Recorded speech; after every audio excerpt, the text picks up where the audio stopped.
you. I just need to know what he wants. Okay. No!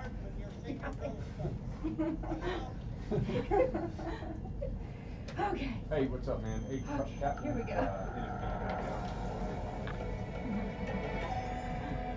You guys ready? You guys, this is called an attention gainer. That's what that is. All right, can you see? You good? All right. There's a man by the name of Captain William Swenson, who recently was awarded the Congressional Medal of Honor for his actions on September 8th, 2009. On that day, a column of American and Afghan troops were making their way through a part of Afghanistan to help protect a group of government officials, a group of Afghan government officials who'd be meeting with some local village elders. The column came under ambush and was surrounded on 3 sides. And amongst many other things, Captain Swenson was recognized for running into live fire to rescue the wounded and pull out the dead. One of the people he rescued was a sergeant, and he and a comrade were making their way to a medevac helicopter. And what was remarkable about this day is, by sheer coincidence, one of the medevac medics happened to have a GoPro camera on his helmet and captured the whole scene on camera. It shows Captain Swenson and his comrade bringing this wounded soldier who received a gunshot to the neck. They put him in the helicopter, and then you see Captain Swenson bend over and give him a kiss before he turns around to rescue more. I saw this, and I thought to myself, where do people like that come from? What is that? That is some deep, deep emotion when you would want to do that. There's a love there. And I want to know, why is it that I don't have people that I work with like that? You know, in the military, they give medals to people who are willing to sacrifice themselves so that others may gain. In business, we give bonuses to people who are willing to sacrifice others so that we may gain. So I asked myself, where do people like this come from? And my initial conclusion was that they're just better people. That's why they're attracted to the military. These better people are attracted to this concept of service. But that's completely wrong. What I learned is that it's the environment. And if you get the environment right, every single one of us has the capacity to do these remarkable things. And more importantly, others have that capacity too. I've had the great honor of getting to meet some of these who we would call heroes, who've put themselves and put their lives at risk to save others. And I asked them, why would you do it? Why did you do it? And they all say the same thing, because they would have done it for me. It's this deep sense of trust and cooperation. So trust and cooperation are really important here. The problem with concepts of trust and cooperation is that they are feelings, they're not instructions. I can't simply say to you, trust me, and you will. I can't simply instruct 2 people to cooperate, and they will. It's not how it works. It's a feeling. So where does that feeling come from? If you go back 50,000 years to the Paleolithic era, the early days of Homo sapien, what we find is that the world was filled with danger. All of these forces working very, very hard to kill us. Nothing personal. Whether it was the weather, lack of resources, maybe a saber-toothed tiger, all of these things working to reduce our lifespan. And so we evolved into social animals, where we lived together and worked together in what I call a circle of safety, inside the tribe, where we felt like we belonged. And when we felt safe amongst our own, the natural reaction was trust and cooperation. There are inherent benefits to this. It means I can fall asleep at night and trust that someone from within my tribe will watch for danger. If we don't trust each other, if I don't trust you, that means you won't watch for danger. Bad system of survival. The modern day is exactly the same thing. The world is filled with danger, things that are trying to frustrate our lives or reduce our success, reduce our opportunity for success. It could be the ups and downs of an economy, the uncertainty of the stock market. It could be a new technology that renders your business model obsolete overnight. Or it could be your competition that is sometimes trying to kill you. It's sometimes trying to put you out of business, but at the very minimum, is working hard to frustrate your growth and steal your business from you. We have no control over these forces. These are a constant, and they're not going away. The only variable are the conditions inside the organization. And that's where leadership matters, because it's the leader that sets the tone.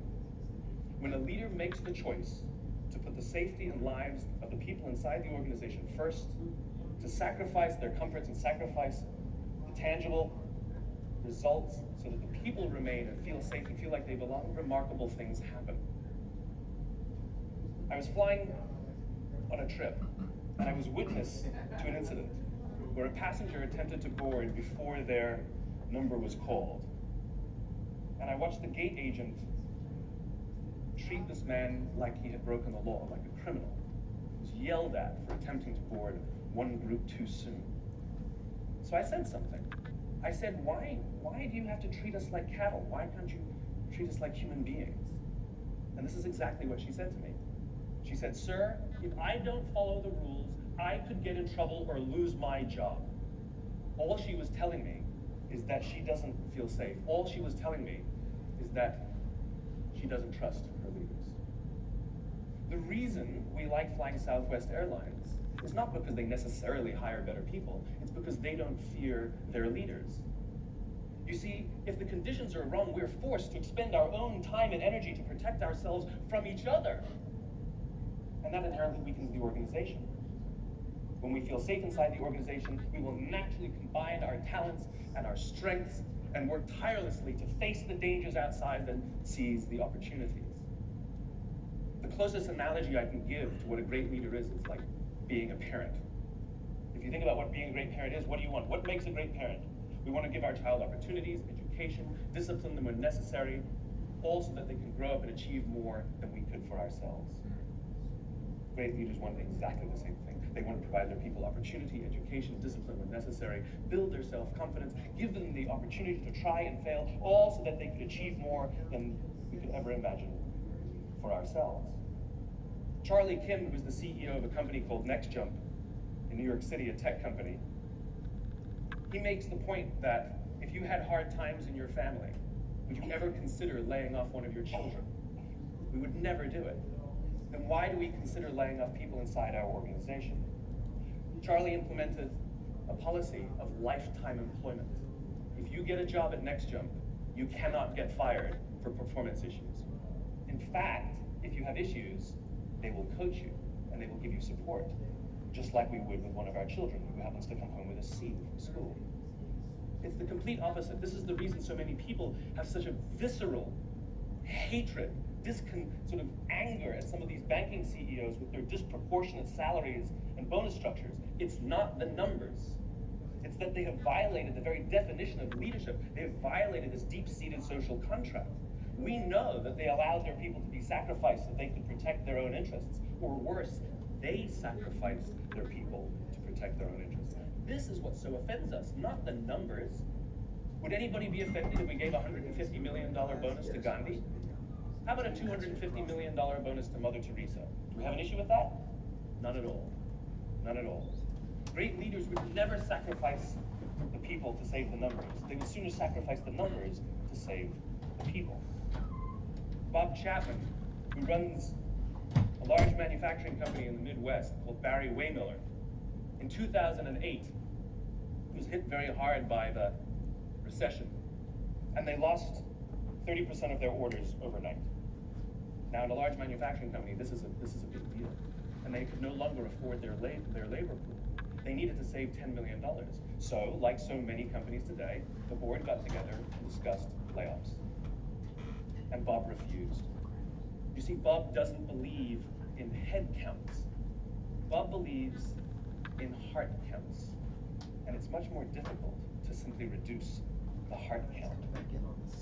And so they came up with a furlough program. Every employee from secretary to CEO was required to take 4 weeks of unpaid vacation. They could take it any time they wanted, and they did not have to take it consecutively. But it was how Bob announced the program that mattered so much. He said, it's better that we should all suffer a little than any of us should have to suffer a lot. And morale went up. They saved $20 million. And most importantly, as would be expected, when the people feel safe and protected by the leadership in the organization, the natural reaction is to trust and cooperate. And quite spontaneously, nobody expected, People started trading with each other. Those who could afford it more would trade with those who could afford it less. People would take 5 weeks so that somebody else only had to take 3. Leadership is a choice. It is not a rank. I know many people at the senior-most levels of organizations who are absolutely not leaders. They are authorities, and we do what they say because they have authority over us, but we would not follow them. And I know many people who are at the bottoms of organizations who have no authority, and they are absolutely leaders. And this is because they have chosen to look after the person to the left of them, and they have chosen to look after the person to the right of them. This is what a leader is. I heard a story of some Marines who were out in theater, and as is the Marine custom, the officer ate last, and he let his men eat first. And when they were done, there was no food left for him. And when they went back out in the field, his men brought him some of their food so that he may eat. Because that's what happens. We call them leaders because they go first. We call them leaders because they take the risk before anybody else does. We call them leaders because they will choose to sacrifice so that their people may be safe and protected, and so their people may gain. And when we do, the natural response is that our people will sacrifice for us. They will give us their blood and sweat and tears to see that their leader's vision comes to life. And when we ask them, why would you do that? Why would you give your blood and sweat and tears for that person? They all say the same thing. Because they would have done it for me. And isn't that the organization we would all like to work in? Thank you very much. Thank you. Thank you. You wanna hit the lights?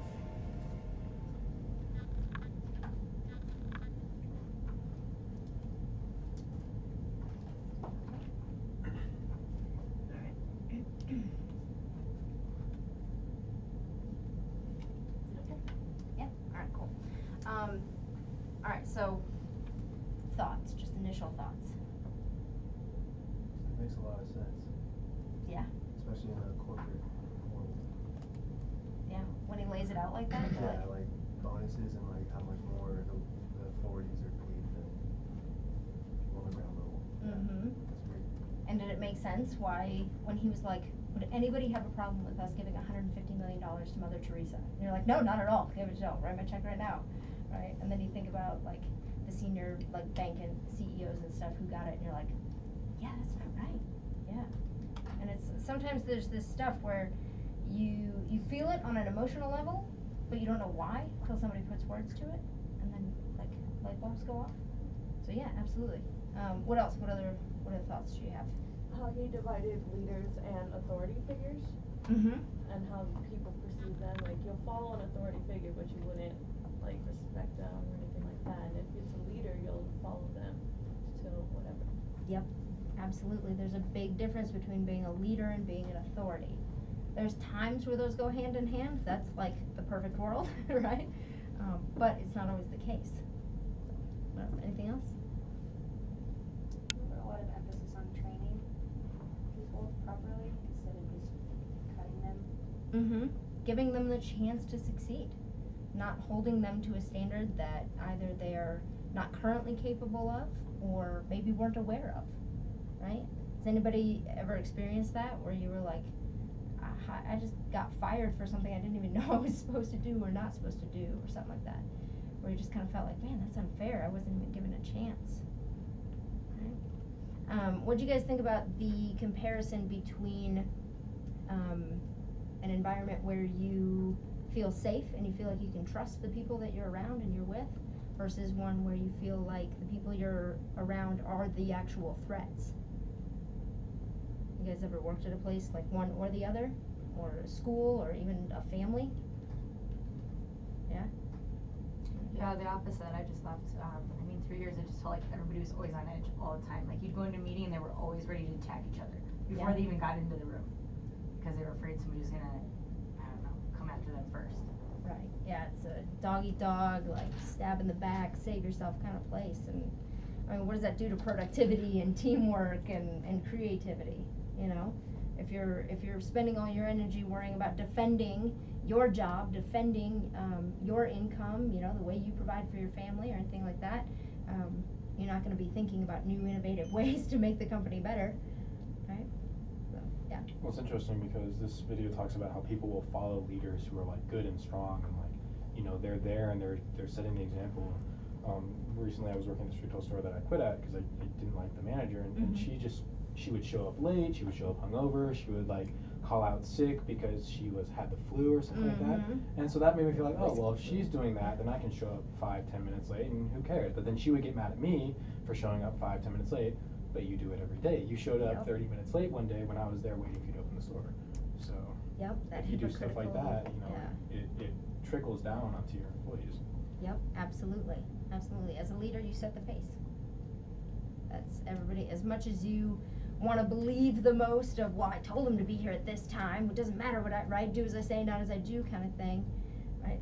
As a leader, you set the pace, whether you want to or not, whether you're aware of it or not, whether you plan to or not, they will absolutely follow your lead. Yeah. All right. So, with that, today we're going to talk about the fundamentals of leadership. And starting off, leadership theory, there's kind of 4 aspects to it. Leadership is a process. Leadership involves influence. Leadership occurs in groups. And leadership involves common goals. So when we say leadership is a process, what do you guys think what that means? Any thoughts? Yeah? You can't just become a leader overnight. You have to establish yourself. You have to establish your rapport with your team and how everyone works together. And it's something that you have to do 24/7. Yeah, absolutely, absolutely. It's not a switch flip. It's definitely something that takes time, right? There's no limit. You're never gonna master being a leader anyways. There's always that step that you can always improve in some type of area. You know what I'm saying? Because she's gonna be totally different from him, who's gonna be totally different from her, and I'm gonna have to adjust my leadership on how to take care of you in a different situation. It's always gonna be different. As a Lance Corporal, I was a leader for roughly 60 other private PFCs and Lance Corporals, so peers and small juniors. That was a Lance Corporal, and I was in charge of 60 other Marines. Now, as a Staff Sergeant, I have a pool of roughly 60. And let me tell you, my role now as a Staff Sergeant is completely different than my role then as a Lance Corporal. And just because the numbers are the same, like, oh, I'm in charge of 60 people, it's completely different, right? It's totally different. So I've had to adjust. I've had to learn and grow as I've gone into all the different levels. So leadership is a process. So leadership is not a singular trait. It is not a linear, one-way event. It is a back and forth between those being led and those doing the leading. The leader affects and is affected by the followers, right? I don't know if you guys had the immediate thought, but my mind went to School of Rock, where he says, like, I have touched your kids, and your kids have touched me, right? That is leadership. It's a back and forth. It's a two-way street, and absolutely, you shape and influence those you lead just as much as they shape and influence you. All right, so leadership involves influence. There's a quote by John Maxwell, and he says, if you think you're leading but nobody's following, you're just going for a walk, right? So with leadership, there's got to be a level of influence somewhere. So leaders have an ethical responsibility to those they lead because they are following you. You can't just lead them off a cliff, right? An acknowledgement of leadership does not mean elitism. So sometimes you'll see where leaders will get together and they'll talk about being leaders, and they'll talk about how they influence people, and how they mold and shape those who follow them, and how they are, they've stepped out from the crowd, from their peers, and that kind of stuff. And it can kind of get a little hoity-toity, right? Where it's like, who do you think you are? Like, what, you think you're in charge of all of us, right? That's not what it is. Acknowledging your position as a leader is a very mature thing to do, right? There are people who are leaders and they're like, whatever, I just do what I do. It's not my fault people copy me, right? That's not a good leader. People are mimicking them. But they do have influence in that sense. And to recognize and acknowledge, I am a leader. and I am influencing these people, they are following my decisions, they are following the things that I'm telling them, I gotta make sure I do it right. Right, so it's not a thing of like, oh, look at me, I'm in charge. It's taking on that responsibility with humility. So Major General John A. Lejeune, he was a commandant, and he's whose Camp Lejeune is named after. So he said the relation between officers and enlisted should be in no sense that of superior and inferior, nor that of master and servant, but rather that of teacher and scholar. In fact, it should partake of the nature of the relation between father and son, to the extent that officers, especially commanding officers, are responsible for the physical, mental, and moral welfare, as well as the discipline and military training of the young men under their command. So this kind of harkens back to what Simon Sinek was saying, right? Leadership is kind of like parenthood.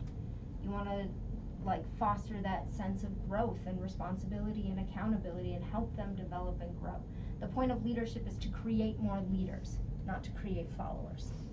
Right? They will follow for a little until they find their own feet and are able to stand on their own. But ultimately, you want to train somebody to take your place. That's what you're trying to do. You're not trying to be the one source, be all, end all, I do everything, the buck stops with me, you do what I say and don't try and think on your own. That's not what you want, because what happens when you're gone? Yeah, it implodes. They don't have any sense of autonomy or independence. And a lot of people in those leadership positions, they get afraid. Right? You get in that environment where you don't feel safe. Well, if I train that person to do my job, what do they need me for? But that's a good thing. You want to work yourself out of a position, because that means that as you move up, someone moves into your position, you move into someone else's position. Does anybody want a career where they stay in one place the entire time? No? That's not what we're in the business of, right? Who's read Nathaniel Fick's One Bullet Away? Anybody read it? Do you guys know what the book is? No? Okay. So, who has seen Generation Kill? Couple. Okay. All right. So Nathaniel Fick is Lieutenant Fick in the show. Is he the one they call Captain America, or is he the one they call Iceman? Or I think it was Iceman. I think so. I don't know, he's one of the tall, handsome blondes. Anyway, so after he left the Marine Corps, he left the MARSOC, Special Operations, Raiders, all that, he wrote a book called One Bullet Away. And the concept behind it is that you are always just one bullet away from being in charge. And if you think about it from that aspect, holy shit, right? So what happens if, boom, in an instant you're out, you're done? Is there someone there who can step up and take your place? Have you been training and grooming someone to replace you? Because you could be gone in an instant. It could be a bullet in combat, it could be a car accident, it could be you break your leg. Any number of things could happen in an instant, and you need to be prepared for that. And at the same time, you need to be prepared to take the role of that person that's ahead of you. Because what if they're taken out in an instant, and now it's you? Who went to What Now, Lieutenant? One, two, couple, you were there? Yeah. So the retired general that came and spoke to us, he wrote the book What Now, Lieutenant? And that was his experience. He went to Vietnam as a brand new, fresh-faced lieutenant, fresh out of school. And in the course of one battle, he went from the bottom to the top. That was it. They were taken out. And everybody all of a sudden in a moment turned to him and said, "What now, Lieutenant?" And he was like, "Ooh, I was not prepared to make decisions." Right? So you always have to be ready to lead up and to make sure that someone can lead up from where you are. All right, so leadership occurs in groups. Again, if you think you're leading and nobody's following, you're just going for a walk. So there has to be a group. So groups can be of any size. So this is me and my team that I deployed with. It's a very tiny team, right? Very little, small but mighty. So I was the senior analyst. I was the team leader. That was my team. So I was senior analyst and Pashto linguist. This was my intelligence analyst and Arabic linguist, and this was my electronics warfare analyst. So the three of us together created the intelligence picture for the MU. Now, with us, we also had the lieutenant. He was the second in command for the entire detachment, but he came with us just for administration reasons. So the four of us went to Bahrain together, and the four of us conducted operations for 4 months. That was it. The four of us. Everything that we needed to do had to be within our four heads. Very small team. Now, in my detachment, I was a team leader, and there were 4 other teams. So 1, 2, 3, 4 other teams. They each had their own teams of 2 to 5 Marines. The man in the center back, that is Gunnery Sergeant Ryan, he was our senior enlisted. He was in charge of all the enlisted. He was the staff NCOIC, and he was in charge of getting everything done and making sure that we did our jobs. Now everybody together creates the detachment. So when you guys are like, man, how am I going to show up to the Marine Corps day 1 and make sure everything gets done when I don't even know what I'm doing, right? So let's say you're put in charge of a team of 30. You have a staff NCO. You have NCO team leaders. They have their own individual teams that they are in charge of. So you guys will have that support system of leadership underneath you. That's small unit leadership. That's the knowledge and intelligence and capabilities that you guys will be able to leverage to make you look good, right? So our OIC officer in charge right there, Captain Shaw, he just showed up to work every day and went, "Hey sir, things are going good. My team are rocking," right? We're like, absolutely we are. So it comes at all levels in all sizes, right? So leadership involves common goals.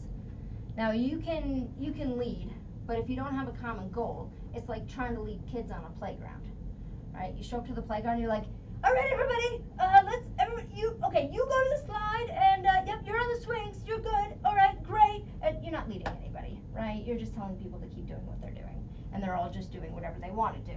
So true leadership means that everybody that is following that leadership has a mutual purpose, and having a common goal reduces the chance of unethical behavior. Why is that?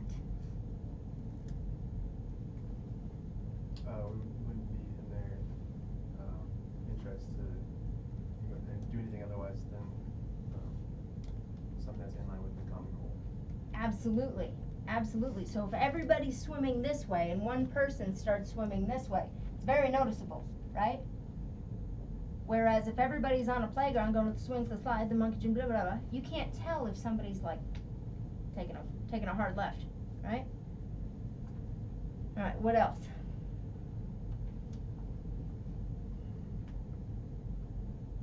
It creates more trust. There's accountability among the different members of the team and of the group and of the detachment as a whole to know that, like, you know, if we're all working in the same place, you know, we all have our own, like, you know, goals that we have to, like, attain to move to, like, kind of further the entire goal. There's a trust that, like, you know, you're going to do your job, so the person below you is going to do their job, and so on and so forth, just so that you can further that one goal. It's the same kind of swimming in one path, but, like, you need to trust that those other people are going to do that job, because if they're not doing it, then, you know, all the work either falls on you or, like, you just start slacking off yourself. Absolutely, absolutely. If we're all working for a common purpose, we're all relying on each other to do the right thing. Exactly. So, with that, these are called command philosophies, and commanders create them at every unit. We have one here for Recruiting Station Denver. Our commanding officer created it, and what these are usually one-page documents where the commanding officer will take their concept of leadership, what they find to be important, what they prioritize, what they define as the common goals for the unit, and they write them down. Now why might this be something that you want to do? When things get hard, and you're wondering why you're doing the thing that you're doing, you look back on the goals and you're like, okay, this is what I'm fighting for, this is what I'm working towards, this is why I gotta stay motivated. Yep, exactly. It gives you a why. Why am I doing this? Absolutely. What else? Also gives your Marines an idea of where you're coming from, what your leadership style is, what you're expecting of them, and then they know that through the whole leadership by example that they can expect that from you as well. Yep. As you're going along. Absolutely. Mutual accountability. And exactly, who are you, right? You come in, you're a new CO, and they're like, cool, I gotta listen to this guy. What are his priorities? Do they align with my priorities? Are we on the same page, or is this guy like way out in left field compared to me?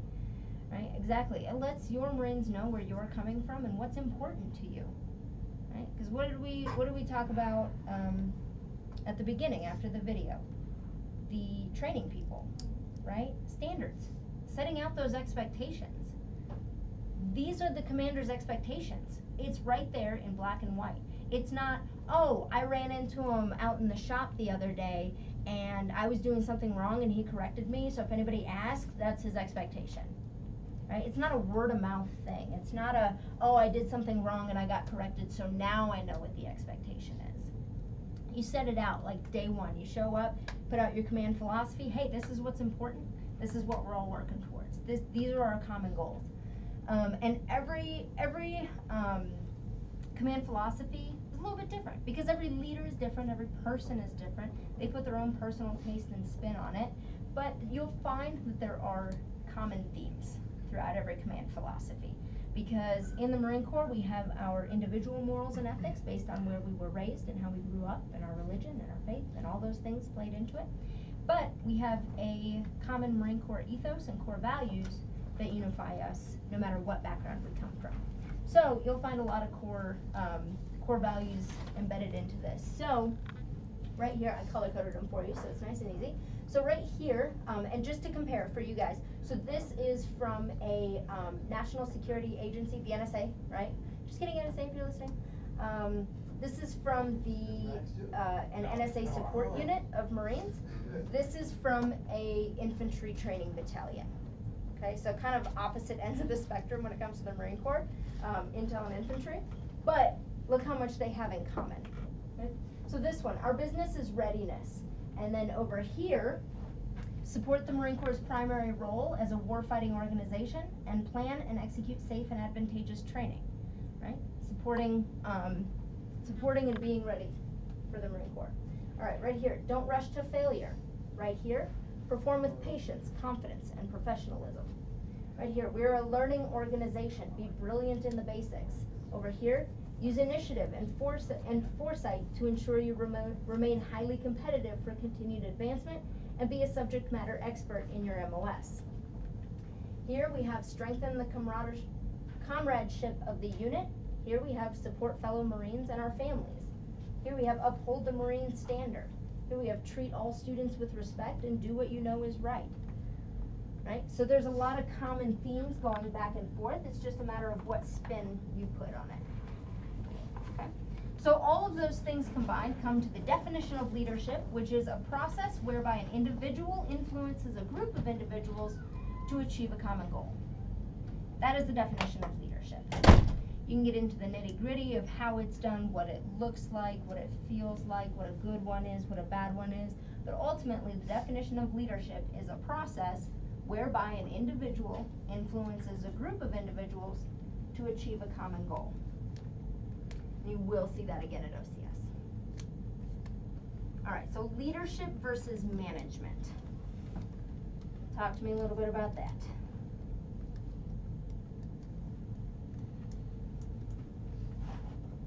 Leaders are the ones who, like, they're there to, like, you know, management is doing to take care of all the little things. Like, you're taking care of the way my coach explained it, or the way that the person I took a classroom explained it was like the coach, like if he's being a leader and a manager, a coach and a manager, then he's doing all the paperwork, he's like filing all the taxes, he's doing literally every tiny little thing, and that's managing. Yes. That's like, you know, taking on a role of like, I need to be able to like control everything, know what everything's doing, and you're managing the entire situation. Leadership is being able to detach yourself from different roles and to say, hey, like, I need you to do this for me, I need you to do that for me, and then overseeing the whole thing to make sure that you're moving in one direction, and then if you need to, taking like action in certain places where things need to be fixed or adjusted. Yep, yep, that's good. All right, what else we got? Yeah? There are a lot of situations in management positions where they're not necessarily good leaders. Mm-hmm. So management just fills the role in the workforce, but it doesn't necessarily have the characteristics of a leader. And leaders, in my opinion, go the extra mile and does more than just management, but also overlooks all the other jobs that everybody else is doing too. Yep, yep, that's good. What else? I feel like management is more there to be the bad guy. Okay, do Like explain. when the opportunity presents itself and they're not there to be your friend, whereas you have the opportunity to get close with your leaders and form kind of a connection that you can't get through just managing people. Mm-hmm. Like leading brings in like the mutual respect and admiration of each other, whereas managing, it's kind of like, okay, here comes this guy again, he's gonna nitpick on what I do, and yeah, I understand it has to be done, but like they're not necessarily leading as example, leading from like a leadership standpoint as the leader would do, because the leader would just be leading by example, whereas the manager is just kind of sitting there telling you what to do. Yep. That's long stairway to what I was trying to do. It's okay. No, it's good. It's good. So exactly, a manager, it's nothing, managers are not about leading by example. Managers are not about, oh, let's have a connection of mutual respect. Managers are about, I have a box to check, I'm gonna come by and check those boxes, right? I was just gonna say, when I think of manager, I think about numbers, but when I think about leadership, I think of like, you were talking about how you could go to that class for a week because it was gonna make you a better worker, but yeah, you had to take a week off of what you were doing, you might not hit your numbers quite that week, but you're just in the back end, it's gonna help more. Right, yeah. I went to my leadership and said, hey, I need to take a week to go take this class. It's gonna make me a better leader, a better Marine, a better person. I'm not gonna be at work for a week. You're gonna be without me. You're gonna be without my productivity. You're gonna be without all the things that I bring to the shop. But in the long run, it's gonna benefit everyone. And a good leader has to look at that and have that recognition of it's better in the long run. Exactly.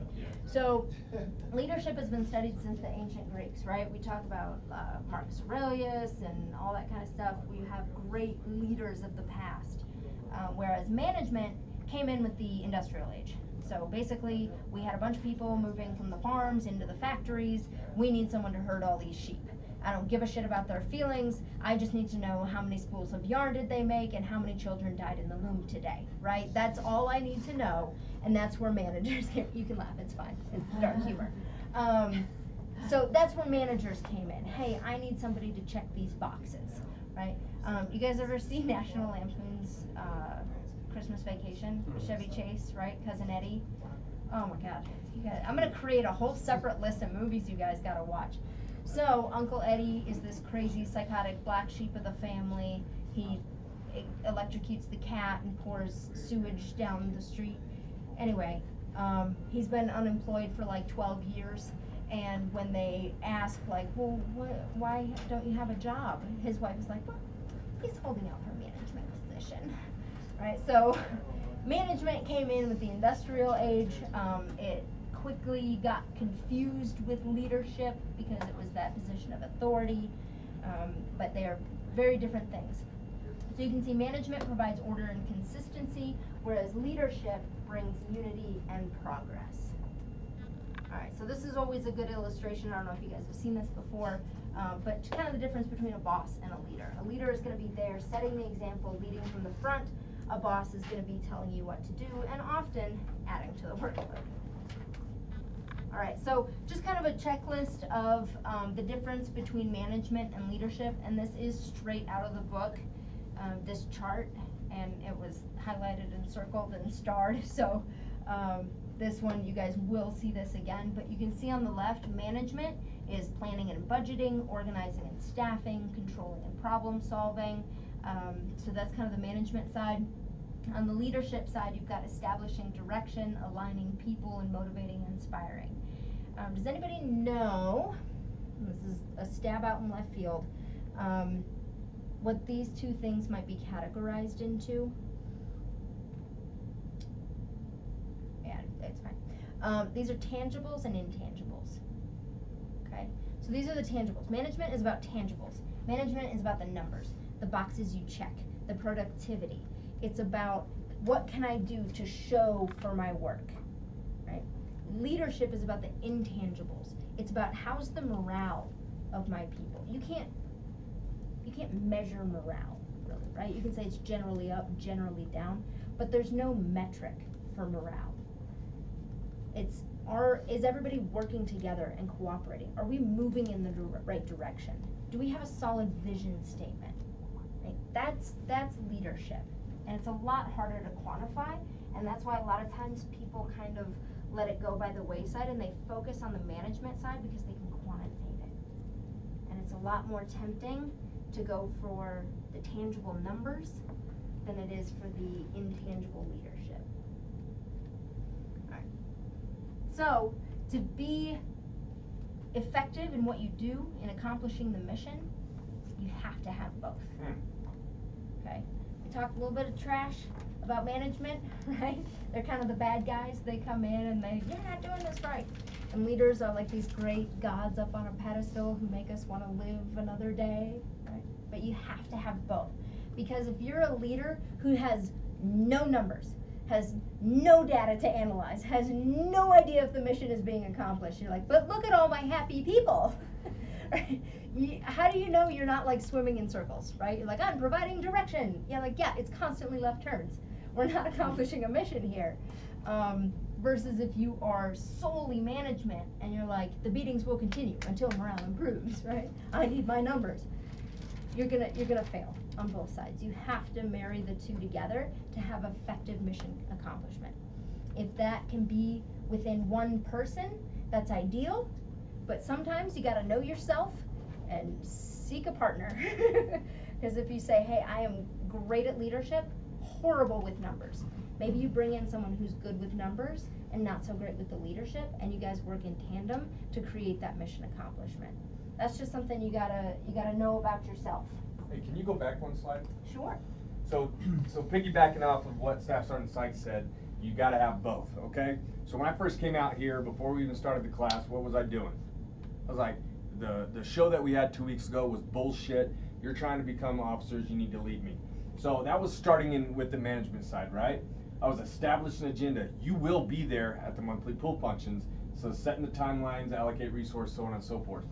Organizing and staffing, providing structure. You are now having this structure that you will be at the monthly pool functions, all right? You will go through Staff Sergeant Seitz or me to make sure that it's not a dumbass excuse, because you guys are full of them. Don't get me wrong, what up? Controlling and problem solving. Develop incentives. I ain't giving you shit but becoming an officer. Cool. Generate creative solutions, take corrective action. All right, so I did the management side. If I don't do, or we don't do the management side, I can't create the vision of becoming an officer, because you don't know what the workouts are, you don't know shit is. Good to go? I can't align the people, communicate goals, seek commitment, and build teams, because you're off on your own somewhere, you're off on your own, there's no camaraderie, there's no brothers and sisters. Does that make sense? And motivating and inspiring. If you're not here, I can't make you a badass and want to eventually make more badasses and lead badasses. Does that make sense? Sorry, I like to cuss a lot. So that's why, exactly going off of what she said, my intent at the beginning is to be a manager so that you understand who the hell I am. And then at the end is where the leadership, so I can make us come together as a team and get that overall goal that we all want, all right, and that's become a United States Marine officer. Good to go? Does that make sense, what she's going off of now? Okay, good to go. Probably did before that too. Nope, that's perfect. Real life example. All right, so that is a perfect transition into leadership style. All right. Asshole. Now, in the Marine Corps and in life, everybody's different. Mm. Everybody has their own personal style, their own personality, their own likes and dislikes, strengths and weaknesses, right? Obviously, you guys have seen a very clear difference between myself and Gunnar and Lucas. We are both terrific in our own way. We are very different, What do I suck at? right? You're getting to that, right? That was good. But that's what makes it great, is that we work together really well. Our styles complement each other. Even though we're exact opposites, we're able to play off of each other's strengths and weaknesses. We're able to do what the other can't, right? I have a little more finesse, he has a little more jackhammer. It's just style, right? Alright, so, first up, authoritarian. Woo, buddy. Alright, so, sometimes called the telling style. It is a one-way communication. It is not always negative, okay? A lot of people have a negative connotation of it. It is not. With the authoritarian style, you must always be ready to take the forefront in any situation, and it's not a negative because it conveys confidence and decisiveness, okay? So when you stand up and you say, all right, here's what we're gonna do. No negotiating. I don't care about your opinion. This is what I'm telling you. It will happen this way. That is the authoritarian style of leadership. It is very direct. It conveys that you are confident and decisive and you've made up your mind. They don't need to see all the thought that has gone into it before or how little thought has gone into it before. The decision is made. Okay? That is authoritarian style. Now, what do you guys think about when you think about this? Who do you think has an authoritarian? Not in this room. Oh, we all know. What comes to mind when you think about one-way communication, confident, decisive, out in the forefront? I think of like first aid. So like the person giving CPR is delegating all the first standards. aid. Okay. Yeah, All first right. aid. Yeah, like the person giving the CPR is telling all the people around you call 911. Mm-hmm. You go get the AED. That's what I think of when I think of authoritarian. Perfect example. Perfect example. 5-paragraph order. 5-paragraph order. Exactly. Exactly. What else? That can be very useful in a timely situation. Mm-hmm. Yep. When time is short. Yeah, there's not enough time to explain the why or what. Just Yep, exactly. So this style is when time is short and things need to be done exactly how they need to be done, and it needs to be told. That's why sometimes it's called the telling, right? You go get this. You go get this. Yeah. Do you ask for a person? No, I said. Oh. Well, I mean, it could be a person. It could be a I situation. thought you asked who we thought of, a person that we thought of. Oh, that's true. Yeah. Oh, Okay. No, So- I thought you had one in mind that you were gonna tell us. Certain instructors. Oh. Is what I was gonna. And that's why Okay. I thought you said first day, and I was Oh. like, yes, absolutely. The first day of OCS is authoritarian.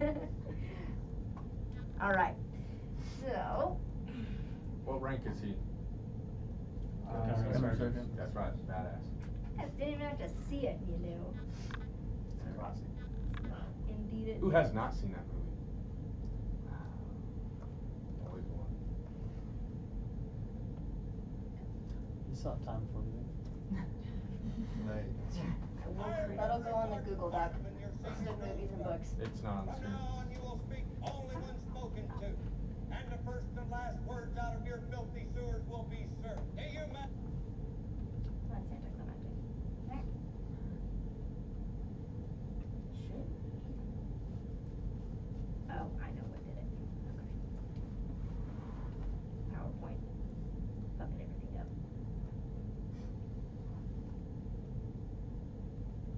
Can you guys see it now? No. No. No?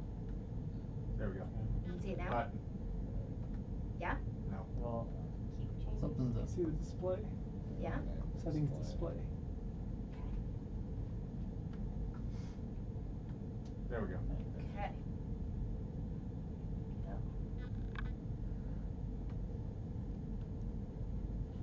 I am Gunnery Sergeant Hartman, your senior drill instructor. From now on, you will speak only when spoken to, and the first and last words out of your filthy sewers will be, sir. Do you maggots understand that? Sir, yes, sir. Bullshit, I can't hear you. Sound off like you got a pair. Sir, yes, sir. If you ladies leave my island, if you survive recruit training, you will be preparing for war. But until that day, you are pukes. You're the lowest form of life on Earth. You're not even human fucking beings. You're nothing but unorganized, grabastic pieces of amphibian shit.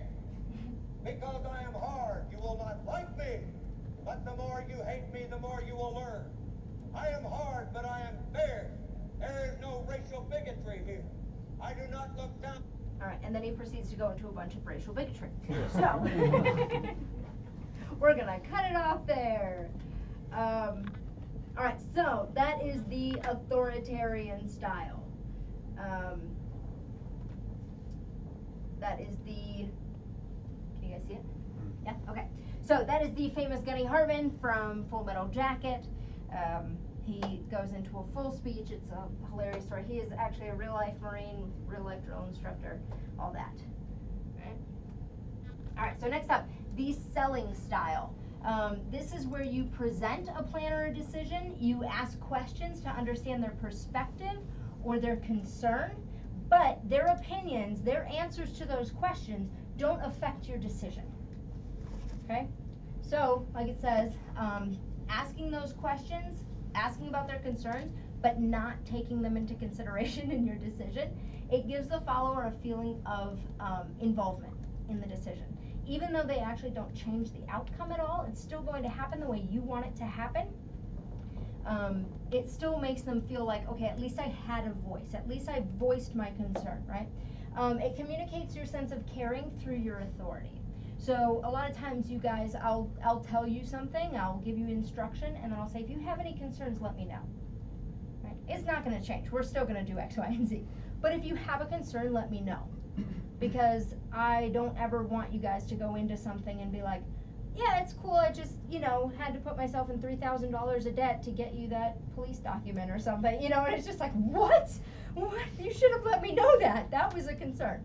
All right, so the selling style, it allows feedback, but it doesn't change your decision. You've already made your decision. All right, there's got to be an easier way to do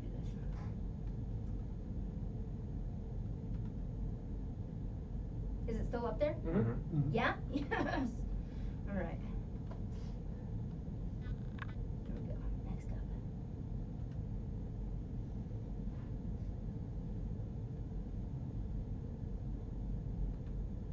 Endless soup salad and Exciting. That's positive. Indeed it is.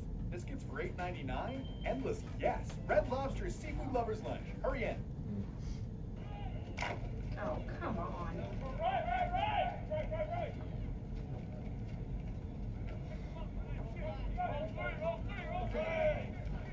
Oh, no. All right.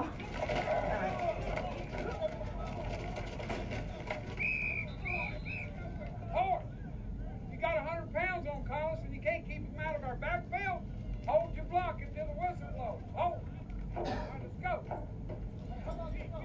The camera. Michael always does better when he sees what he's supposed to be doing.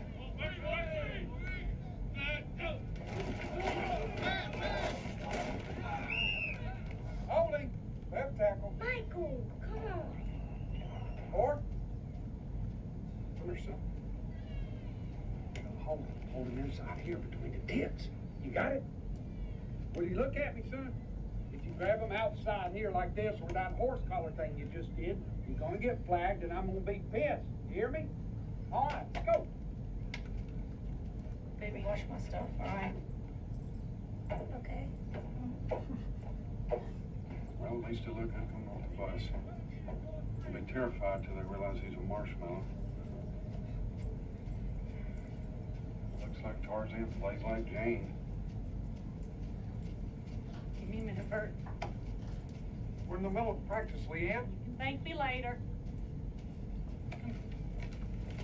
Michael, do you remember when we first met and we went to that horrible part of town to buy those dreadful clothes? And I was a little bit scared and you told me not to worry about it because you had my back. Do you remember that? Yes, ma'am. And if anyone tried to get to me, you would have stopped them, right? And when you and SJ were in that car wreck, what did you do to the airbag? Stopped it. You stopped it. You stopped it. This team is your family, Michael. You have to protect them from those guys, okay?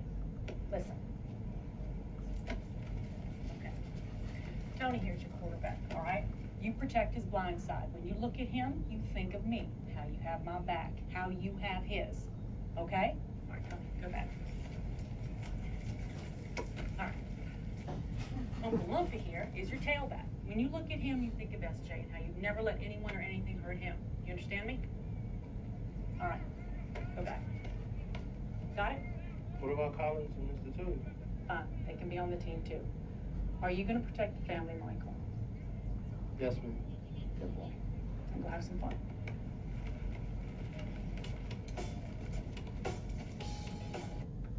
Alright, was there gonna be any different outcome to what she wanted? What if he had said, oh, I don't like you? No, no. It was, the outcome was gonna be what she wanted it to be. But she made him feel like he had buy-in. She sold that plan to him, right? Alright, so that is the selling style of leadership, where it's still gonna be the outcome that you want, but you sell the person on that plan. Alright, so participating.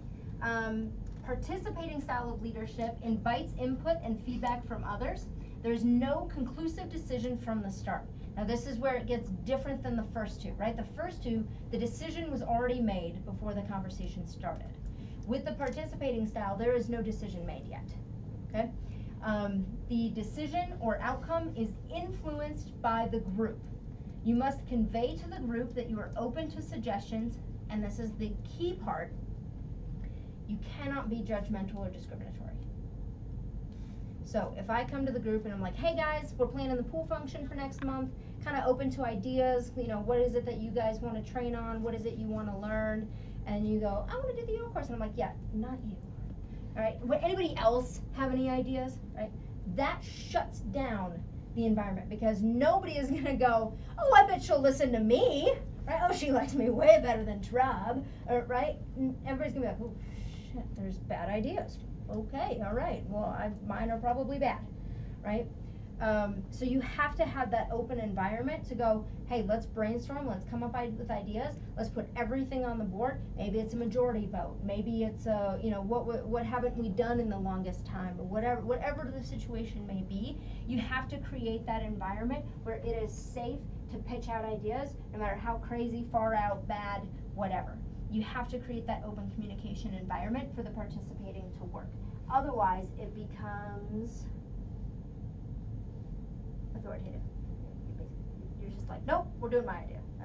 I'm gonna come to a decision as we're talking, and then, yeah. All right, so with participating, key elements being that the decision is influenced by the group, and you have to create an environment that is friendly to suggestions. Can you guys still see it? Mm-hmm. Yep. Yes. We have found some sort of function here.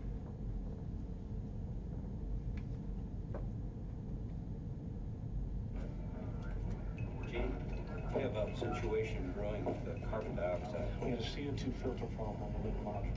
5 filters on the limb. Went from in for 2 guys for a day and a half. So I told the doc, They're already up to 8 on the gauges. Anything over 15, you get impaired judgment, blackouts, the beginnings of brain asphyxia. What about the scrubbers on the command module? They take square cartridges. The ones on the limb are round. Tell me this isn't a government operation. This just isn't the contingency we remotely looked at. Those CO2 levels are going to be getting toxic. Well, I suggest you gentlemen invent a way to put a square peg in a round hole. Rapid. Okay, people, listen up. People upstairs handed us this one, and we gotta come through. We gotta find a way to make this fit into the hole for this, using nothing but that. Let's get it organized. Okay, let's build the filter. Better get some coffee going, too. Alright, so do you think maybe that's an environment where it'd be important to be open to suggestions? Yeah. Yep. So that is a participating situation where clearly the group had a leader, but that leader did not already have a decision at the forefront. right? They came into it just as clueless as everybody else. They had that position of authority where they're like, hey, like, I'm gonna be the central point of communication, but this is open to everybody. We gotta get this done together, okay? That's the real guys. All right, and then the last one is delegating. So the delegating style states the objective, the purpose, and the lateral limits, but ultimately just leaves the how to the people being led, the group, the individuals, whatever it may be. This style of leadership requires a high amount of trust and confidence and a low level of supervision. Okay, so that's why people are, especially control freaks, do not like this style of leadership.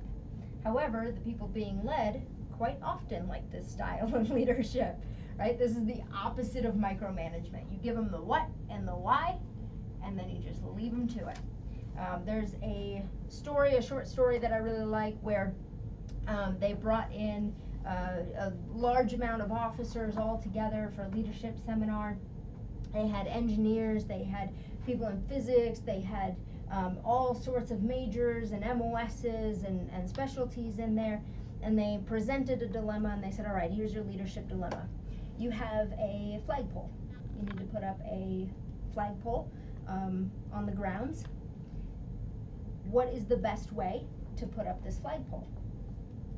Go to work. Right? And they start, oh, wow, you know, we'll get a pulley system, and then we'll get a backhoe, we've got to dig the base, you need a solid base because of wind, and then the flag, and the amount of, pressure it puts on the top, and the tipping, and then we've got to get the lifting, and I think we should drop it into the crane, and they're coming up, and after 2 hours, the person comes back up and says, all right, what solutions did you come up with?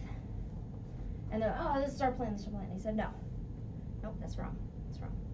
Every single plan nope, that's wrong. That's wrong. I said, well, how do we put up this flagpole then? He said, the way you do it is you say, Gunny, put up the flagpole. And you leave them to it. And that's going to be the hardest part, well, one of the many hardest parts of being an officer is delegating. Because you're gonna want to do everything yourself. You're gonna want to have that control. You're going to want to have your hands in everything and provide the solution and micromanage and just let me do it. You've got to trust your senior leadership. You've got to trust your staff NCOs, your NCOs. You've got to trust your Marines down to the lowest private. That they know what they're doing. That you've trained them. That you've given them the guidance, you've been the leadership, they have the leadership they need, and they can get the job done. It doesn't mean just walking away and going like, you do the work, bye, right? It means providing that training environment to where now they know their job and you can delegate. You can say, Gunny, put up the flagpole, and you trust that he'll get it done while you go off and do what you need to do. Right, last one.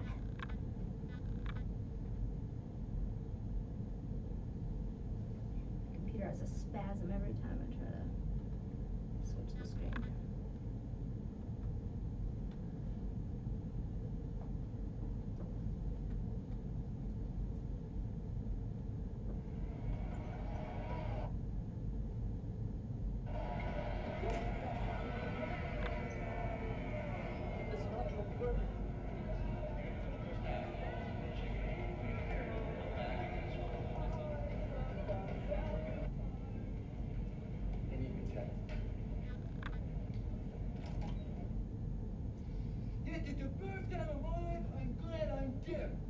I can't use the food.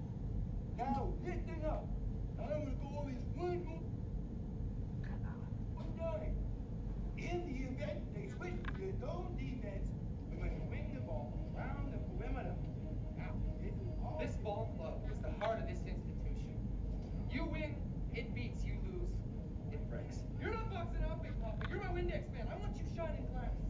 Quentin, we got a D up out there. Darius, I want you all over that ball like a fat kid on a cupcake. What are you looking at, Susan? Your mom said you left your legs at home. For God's sake! I'd do anything for you guys. Which is why I'm throwing you a little soiree. I'm proud of W tonight. You wanna know why? Because nobody wants to celebrate a loss, guys. Hey man, you invite them free guys from Mount Holyoke? I already did. I said they try to make it like they were a hump with the Matadors. Matadors?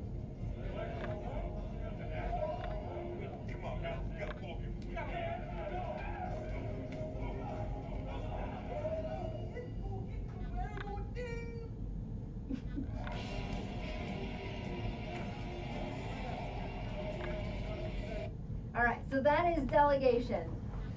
Did he tell them exactly what play they were going to do and how many dribbles they were going to do and how many seconds they were going to hold the ball and who was going to score the baskets? No. No. He just said, hey, you're my guy that scores baskets. Hey, you're the guy that runs. Right? He delegated it out to them and let them find their own way of the nitty-gritty of how to get it done. So, all these leadership styles are situational. Okay, so everybody's going to have their own personalities and that kind of thing, but everybody's going to dabble into all these different leadership styles at some point.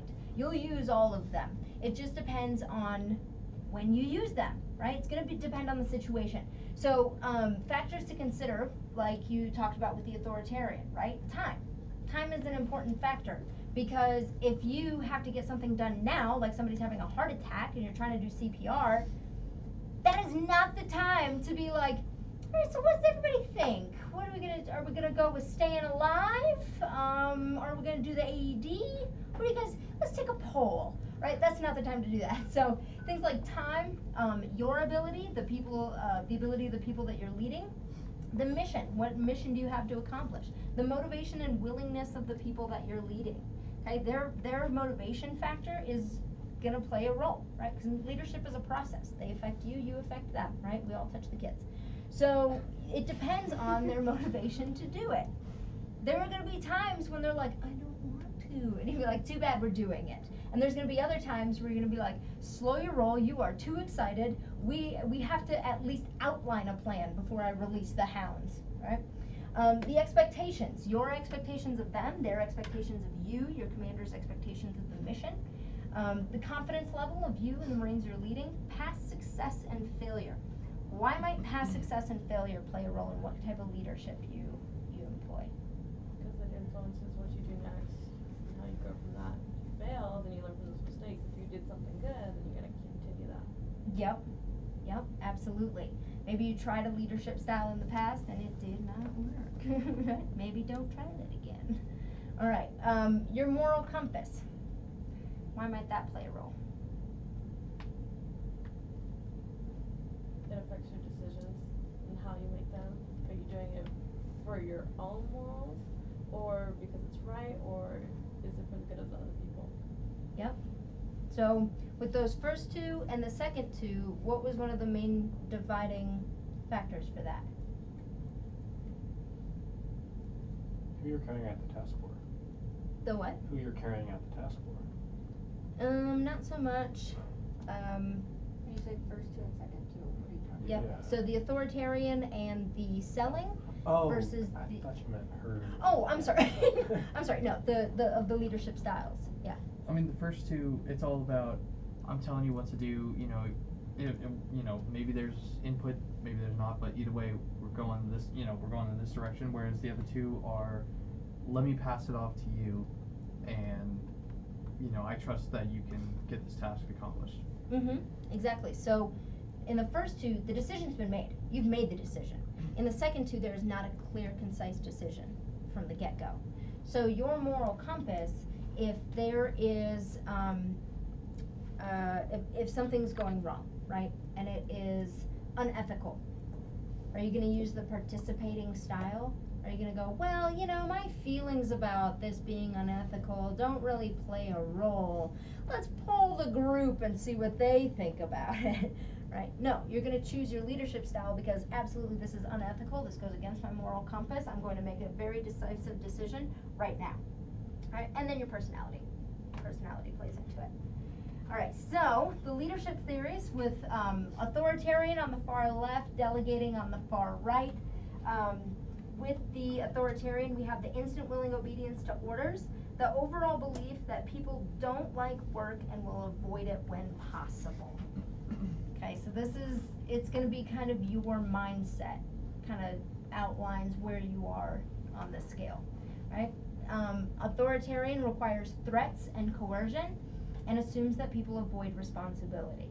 So it's kind of the belief that I have to tell them what to do because they're not going to do it on their own. All right. Versus on the far right with delegating, where we talked about people are sometimes very uncomfortable with this, especially the control freaks, the type A's. because it requires initiative and self-motivation on the part of those that you're leading. It's the overall belief that people like work and find satisfaction in it. That their work ethic is related to their buy-in of the mission, and it rejects external supervision and threats. Okay, so it's very hands-off, it's very, I trust you to accomplish what you need to accomplish, and because of that, some people don't like it. Other people like it very much because they believe the best of people. And they say, hey, if I tell you that we have to get XYZ done, I think you're going to be as interested in this as I am. We're all of the same level of interest in accomplishing the mission. Right? All right, so with the authoritarian style, it results in rapid obedience. That is the best part of it.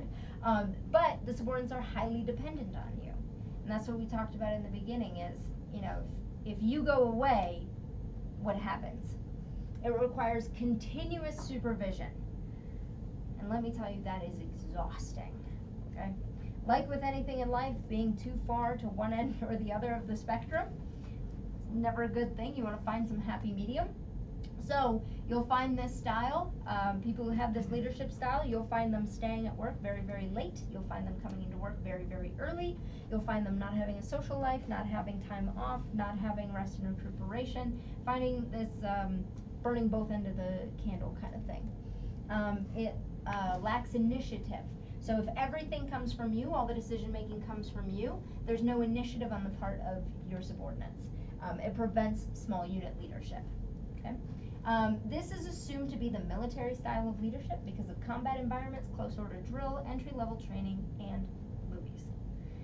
This is what people think of when they think of the military. The authoritarian style, the drill instructor, the close order drill where the commander is out in front giving those commands, right? Instant willing obedience to orders. That's why we do close order drill. That's one of the 5 purposes of drill, is to create that instant willing obedience to orders. There is a time and a place for it, specifically combat.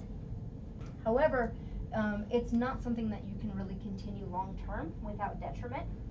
And that's where a lot of people lose sight because they think the entire military career is like OCS. It is not. That would be exhausting.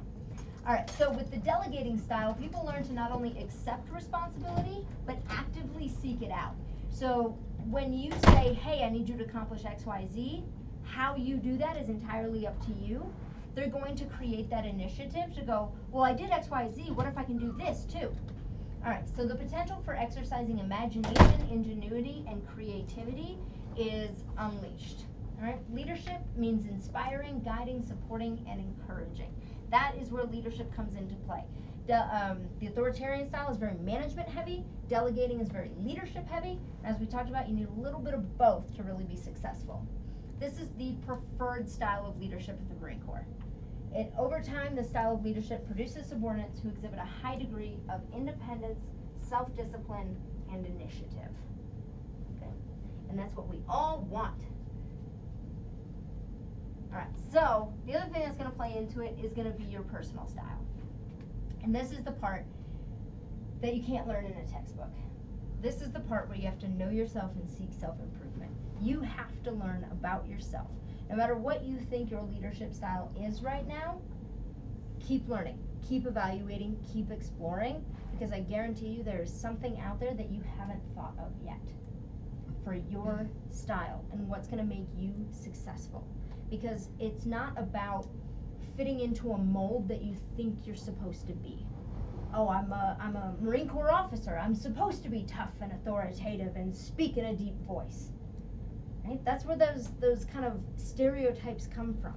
I always joke with Captain Rollins because when people they think about coming into this office, they imagine people like Candidate Scott, right? They think they're going to walk in to a 6-foot-something, tall, muscly white dude with a close crop haircut, and in they find a 5'2" girl and a 5'8" black guy, and it just knocks them off their feet. And it's hilarious because they come in posturing really hard because they think they're walking into this big, tough, macho environment, right? And they come in and they're like, yeah, I want to be a Marine Corps officer. Yeah, morning, Jim.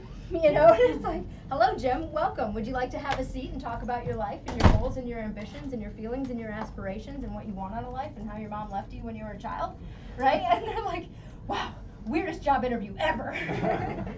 Right? So you have to find your personal style and be comfortable and confident in you, because that is the most important part. If you are faking it, it's not going to work. People are going to see through it.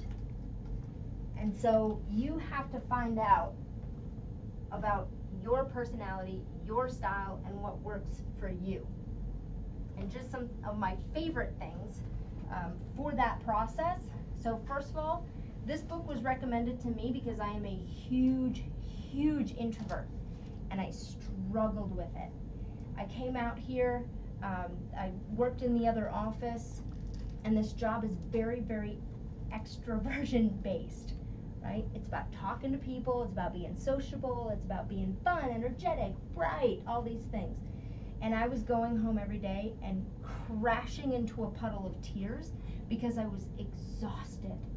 And I woke up every day going, I can't do this again. I don't have anything left to give. And I had to keep doing it over and over. And it was a very painful process to figure out that I am an introvert. But there is a strength in introversion. So if you are an introvert, I highly recommend this book, because leadership can be very intimidating when you try to be what you think people want you to be, and when they want you to be an extrovert, because that's what Tony Robbins is, right? Find your own strength in your own style. I highly recommend this. If you are an introvert and you read this book, by the end of it, you will feel superhuman. If you are an extrovert, you will read it and you'll go, I don't understand what the big deal is. Right? So, trust me, it will either resonate or not. All right, so Myers-Briggs, who's familiar with this? Yeah, did you guys have to take this in college? Yes. Did they make you, for some classes, learning styles, all that kind of Did stuff? that work too? It worked too? Yeah. Yep. You will take a personality test at OCS. It's part of the curriculum. Okay, so this is one of my favorites just because it is the most, it's got a lot of diversity to it, right? I hate the ones where like, you're a Labrador, you're a Doberman. I'm like, no, I'm not, okay?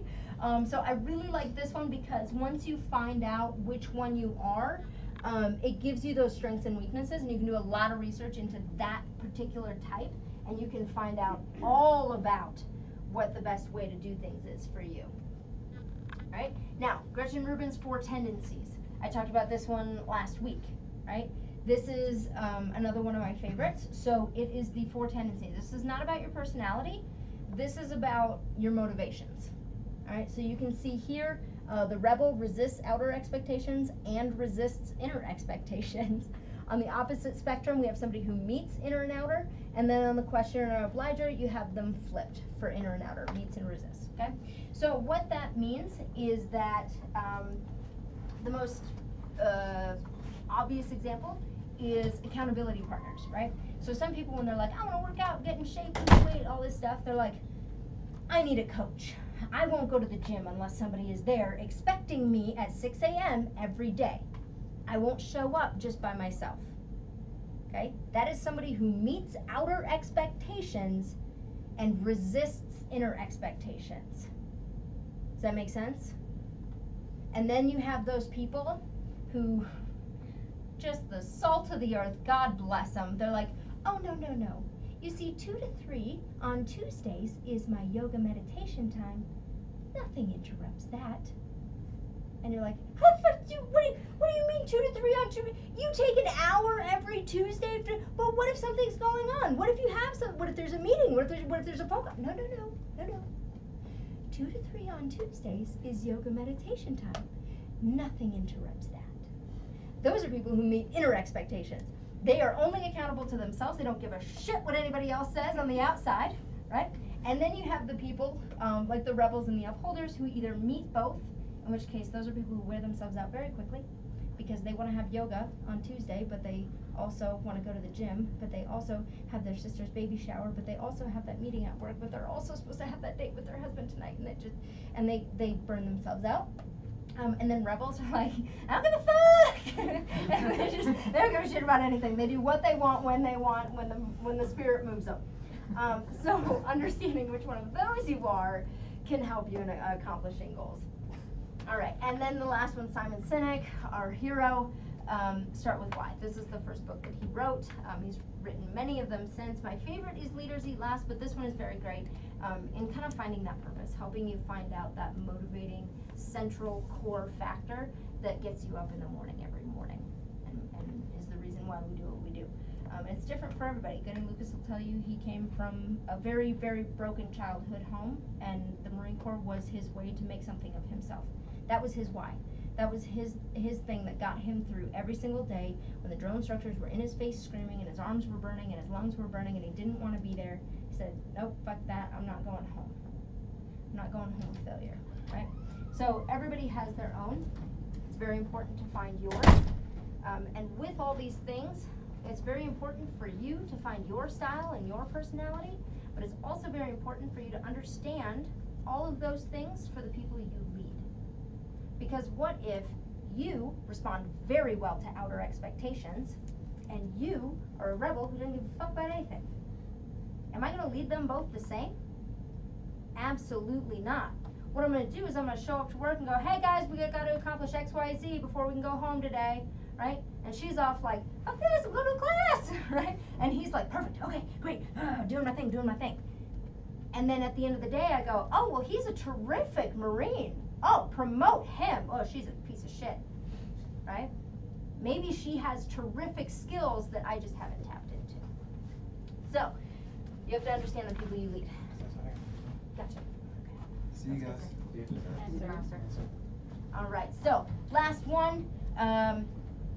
This is my command philosophy that I have gleaned over my years of being in leadership positions, being led by good leaders, being led by bad leaders, trying and failing in my own way. And so a couple of these I just want to go through. So one, don't make empty promises and don't make empty threats. That is, if I had to pick one off of this list, that is it. As a leader, do not make empty promises and do not make empty threats. You will lose all credibility of those that you lead. Okay? All right, who's familiar with the phrase semper gumby? You guys know what that means? Yeah? It's like, I mean, I think it's like always be flexible.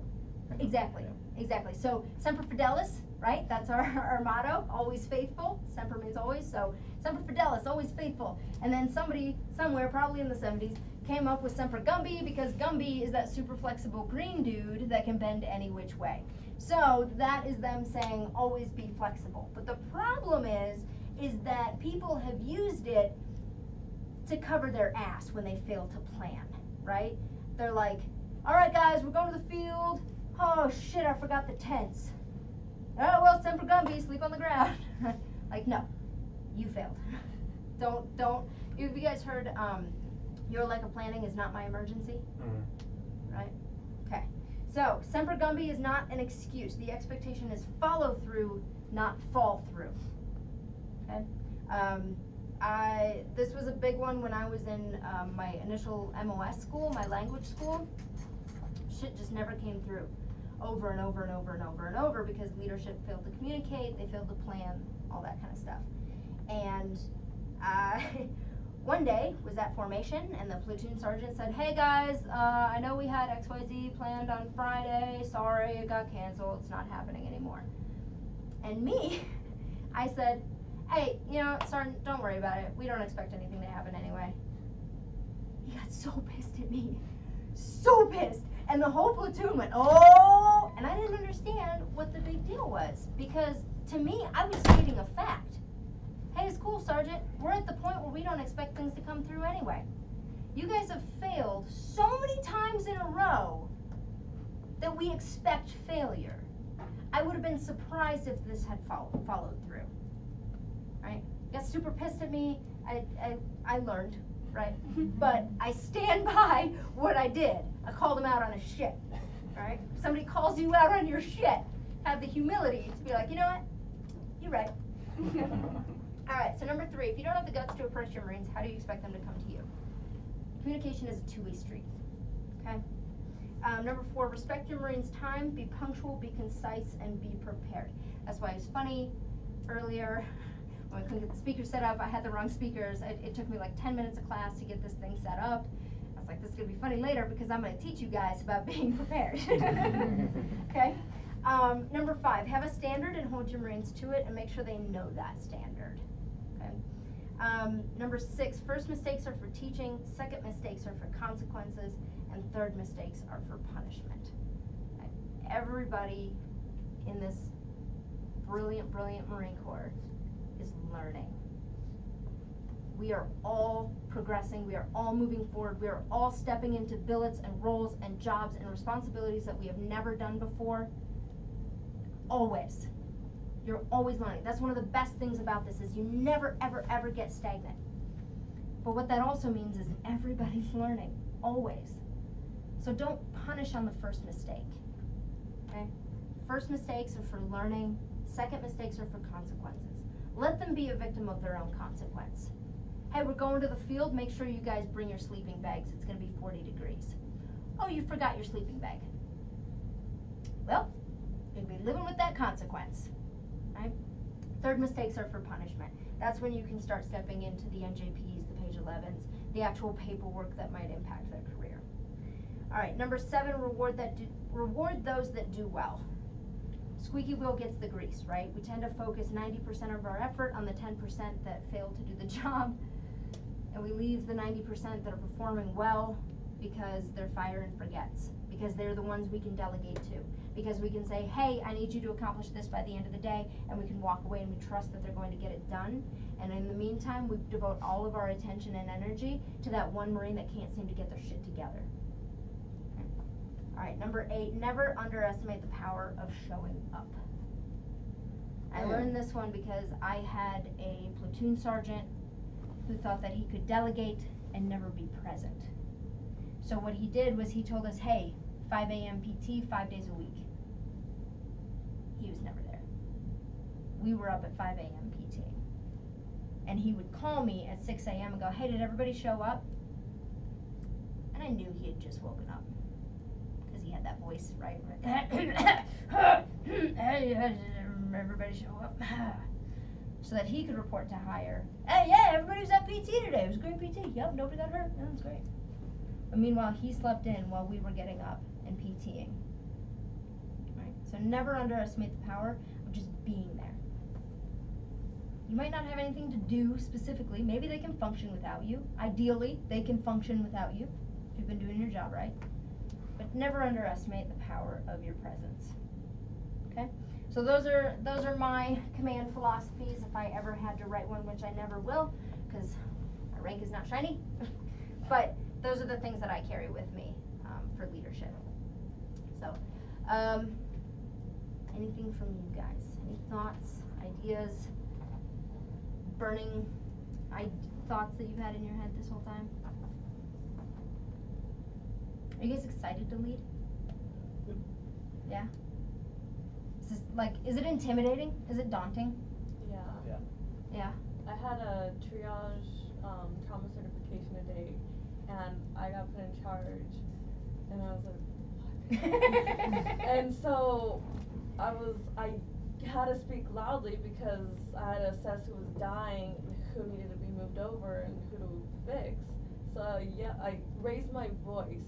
I spoke clearly. I spoke clearly to a lady, and she looked at me like, what the fuck are you yelling at me? I didn't think I was yelling, but okay. I get that feeling like I'm being too bossy. No such thing. I think like we all, like you were saying, people posture when they come in here and everybody's fronting and wants to feel like they have it all figured out or feels like they should, and it's just your ego. And it's not really you, it's just other people's expectations of you. Yep. Absolutely. Absolutely. The best thing you can do is just fuck what people think. Be you. It's gonna be the best thing. Yeah. Who else is intimidated? So like 8 hands go up. You're What? It's just an intimidating prospect, you know, like, especially first day on, you know, if your first assignment, you're there with people that have already been doing this for years, you know, and that's intimidating to me just because it's like there's already a set way of how things go, and it's like you gotta go in and learn that way while also being a leader. So it's like it's it's very intimidating. And gain their respect. And getting their respect, yeah. Yep. Because if people below you don't respect you, and you're a shitty leader. Yeah, it's hard. It's hard. I'm not gonna tell you guys that there's a way to do it. I'm not gonna be like, hey, here's the answer to that. Because a huge part of that is you. Is your style, your personality. Are you a loud, boisterous person? Are you somebody who's gonna come in and go, hey guys, I'm the new lieutenant, great to meet you, let's all go for a cup of coffee, you can tell me about your lives, right? Or are you somebody who comes in and is like, you know what, I'm just gonna sit back, I'm gonna watch how you guys operate, and I'll slowly step in where I see I can step in, right? Are you somebody who operates in the background, who says, hey, Steph, sir, come here, how do I do this? Okay, good. Okay, hey guys, here's what we're gonna do, right? Are you somebody who does everything in the background so that all they see is that front of you being decisive and confident? Or are you gonna be vulnerable and expose your weakness and your shortcomings to them and be honest with them and say, hey, Lance Corporal, you know what? I outrank you by a whole lot, but I kind of feel just as new at this as you do. Would you mind showing me what you do for a job? I want to understand your job better. I know nothing. Show me what you do. That's a way you can earn respect, is by being honest with them and saying, hey, I'm learning this. I want you to teach me. Right? That two-way street. So it's going to play into a lot of your style and what the situation calls for and your comfort level with that. Okay? All right, any questions, any concerns for me? Any chime-ins, last thoughts, save rounds? Any? Nothing. All right. Well, you guys are good to go. We need Patrick, and then who is the other one? And then Sanderson. All right, awesome. Yep. Talk to you about all that's coming up with school functions and everything. Yep. Absolutely. All right, so we got 4 staying back, and then otherwise you guys are good. Yes. Okay. Yes. So you get to meet my parents. That's I do. exciting. Oh, no. I do. Hey, Yep. full function June 22nd. Make sure you're there. I needed it. Yeah, try to be there. What? Full function, June 22nd. Oh, yeah, I'll be there. Come on.